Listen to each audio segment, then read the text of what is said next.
Prince William's royal revolution. Prince William just drew a line in the sand that nobody saw coming. He's effectively banished Queen Camilla from the one place that should have been neutral ground. Princess Diana's charity legacy. The future King of England has spoken, and his message? Crystal clear. Some wounds never heal. Some betrayals can't be forgiven, and some ghosts refuse to rest. This isn't just a family drama. This is a calculated move sending shockwaves through every corridor of Buckingham Palace. The crown is cracking. Ancient alliances are shattering. And at the center stands a son who's waited 27 years for this moment. Why now? After decades of carefully choreographed family appearances, forced smiles, and diplomatic silences, why has William chosen this moment to strike? The timing isn't random. Nothing in the royal world ever is. This is chess, not checkers, and William just made a move that changes everything. For years, we've watched this delicate dance. Camilla slowly integrated into family. William maintained perfect composure. Everyone pretended the past was buried with Diana in that Paris tunnel. But something shifted. Something fundamental changed in the power dynamics of the British monarchy. And suddenly, the boy who walked behind his mother's coffin has become a man with the power to rewrite royal history. This isn't about a single charity event. This is about legacy, power, and a reckoning nearly 3 decades in the making. What you're about to discover goes beyond palace gossip. This is a story of how grief transforms into power, how memory becomes weapon, and how one man's quest to honor his mother might just revolutionize the British monarchy forever. The making of a revolutionary. Picture a 15-year-old boy. It's September 6, 1997. The world is watching as he walks behind a coffin, trying desperately not to cry. Every camera in existence is pointed at his face, searching for cracks in the composure he's been trained since birth to maintain. That boy was Prince William, and in that moment, something inside him crystallized harder than diamonds. The palace wanted him to grieve quietly, properly, the way royals had always grieved, behind closed doors, with stiff upper lips and scheduled appearances. But William's grief was different. It had teeth, it had memory, and most dangerously, it had patience.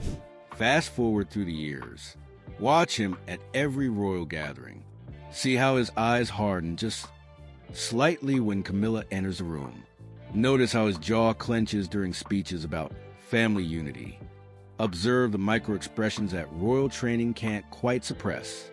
The picture of filial duty.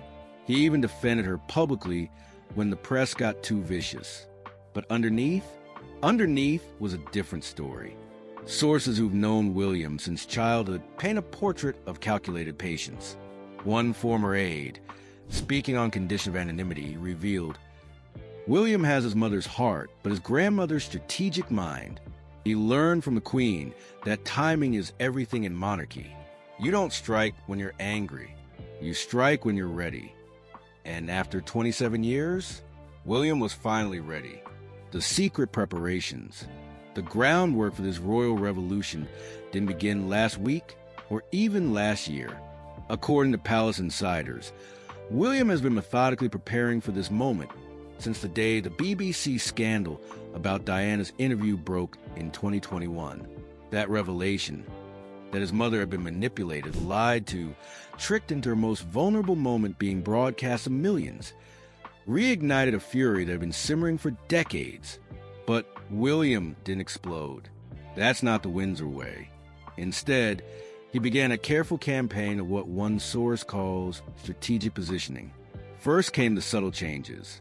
The Diana Award Committee suddenly had new members, all personally vetted by William.